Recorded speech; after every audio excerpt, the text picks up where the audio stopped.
Hello, everybody. Welcome back to my YouTube channel. This is Coach Rob, owner of Positive Performance Coaching.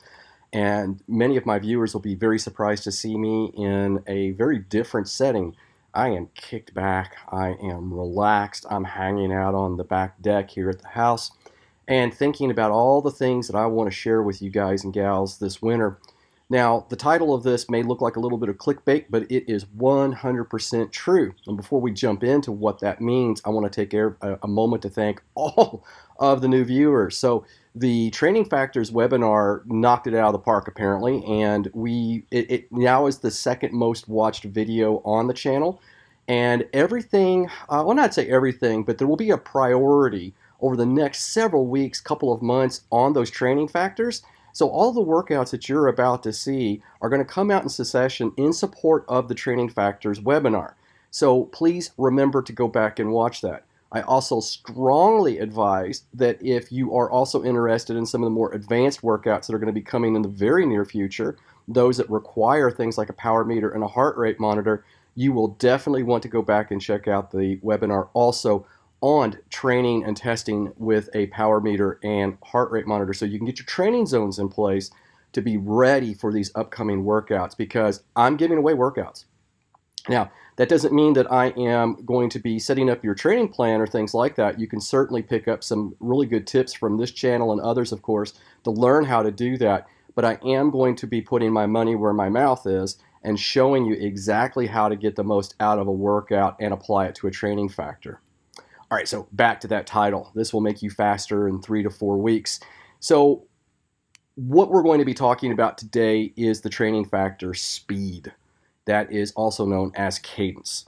And your ability to respond quickly to group racing scenarios, whether it's Zwift or in the real world, it matters.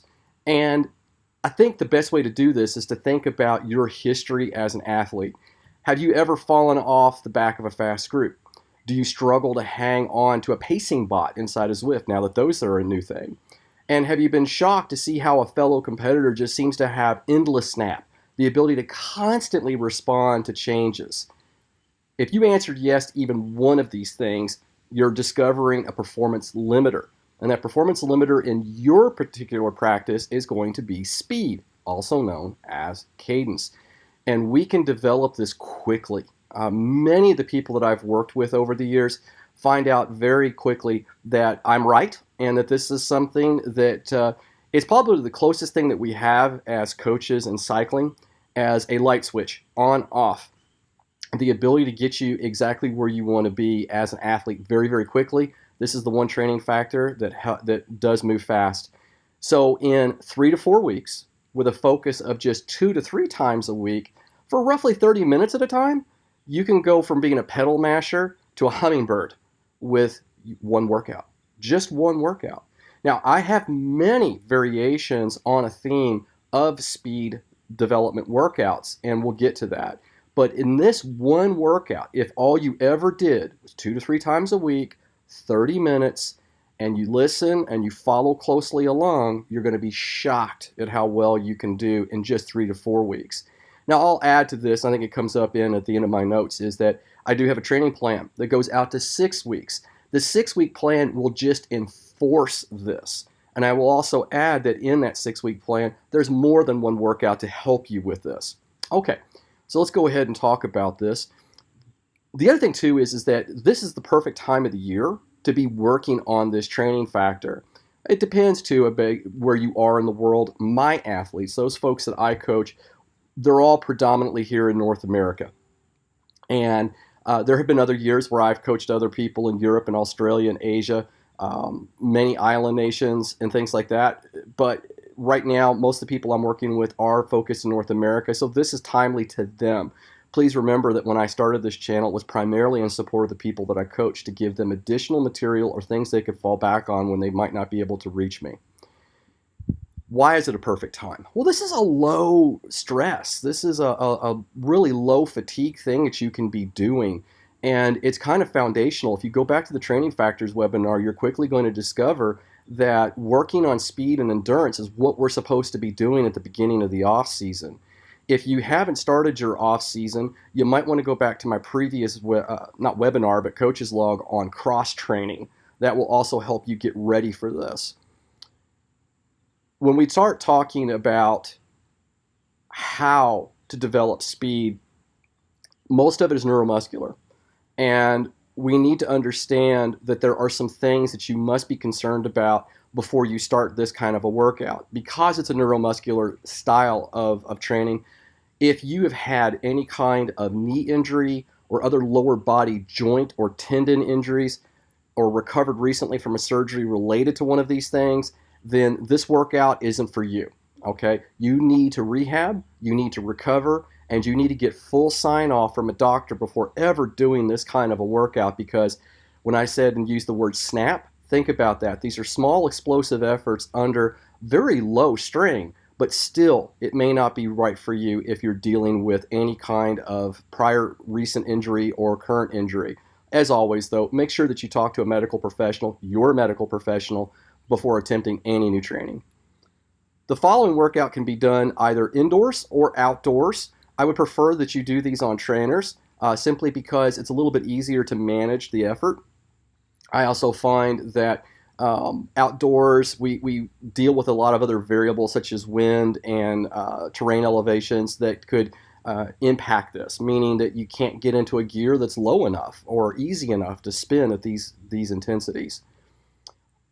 So we're just going to jump right on it. You can start this in anywhere from after 5 to 10 minutes of warm-up. It does not take a considerably long warm-up, in my experience, to do this effectively.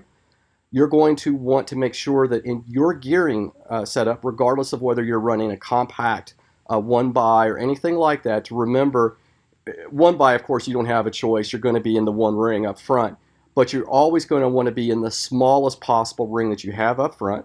You're also going to want to be somewhere in either the largest cogs, not necessarily the largest cog, but the largest 2 or 3, and is no lower than the middle of the cassette, regardless of whether you're 6-speed or you're 12-speed. Then what I want you to do is start spinning easy. You've done your warm-up. Make sure that your body's prepared for this. And every 2 to 3 minutes after your warm-up, I want you to do what we refer to as a spin up. A spin up is a very, very simple speed workout, and this is the one that I'm going to give you. If you want to learn more about others, feel free to download the training plan. But the spin up is just how much cadence can you push over 30 seconds. So think of it as a ramp where you're going up a curve, or if you like better, you're going up a curve. It's hard to see with these cameras in reverse. So in that, what you start off with is the comfortable cadence that you've already been riding at, and then over 30 seconds, you go to the max cadence that you can sustain without bouncing in the saddle. That's important, because the moment that you're bouncing out of the saddle, you're starting to lose control. And when you're losing control, you're not gaining many benefits from this. So this is another great little marker to think about, is that as you do this for 3 to 4 weeks, you may find that maybe the max cadence that you could push at the end of 30 seconds, let's just say for argument's sake 100 RPM. I'm sure many of you can do greater than that. But as you progress into your 3rd, 4th, 5th, 6th week, you notice that you can now do this more stably, and you're able to go from 100 RPM, maybe closer to 200 RPM in that same time frame, or at the end of that 30-second effort. Now, as soon as you get that knocked out, just go right back to what feels comfortable for 2 to 3 minutes. Think of it as kind of a recovery period. There's not much recovery needed because this isn't a high-intensity workout, but it is really nice to be able to return back to what feels like your more organic, naturally style of cadence before you force the issue again. Then, once you're done, after roughly 30 minutes, you can do anywhere from 6 to 10 of these, usually within 30-minute time frame. And if you go a little bit longer, so be it. I probably wouldn't do more than 40 minutes on this. You could even use this as a warm-up, if you like, to a longer ride that you intend to do. Maybe you've got a group ride that you're going to do that weekend. Maybe it's on Zwift. Maybe it's outdoors. Certainly you can do that. Then, once you're done, cool down 5 minutes. Just go well below what you would find as being your organic cadence, and then just chill out for 5 minutes. Just get everything to loosen up a little bit before you unclip and get off the bike, off the trainer. Let me know how it goes. These are not hard. And I would say that going forward, I will be supplying workout files. You'll be able to download a fit file, a ZWO file, whatever you need to make your platform work. So I'll have multiple versions of workout files. So why am I not supplying one for this workout? You will have, of course, seen somewhere over here an actual graph of what I'm expecting this to look like. So why am I not providing a workout file? Well, this is Cadence. The fit file format and ZWO format and things like that, there really isn't a lot of guidance that's given on cadence, just things like power and heart rate. So in this particular case, it doesn't make much sense. So I'm going to give you a visual, or have already given you a visual to look at to get an idea of what this workout might look like, but I'm not giving out a file for this one. I also add to this, if you're not a power meter user yet, or you're not using a smart trainer yet, you don't need one for this workout to make these improvements.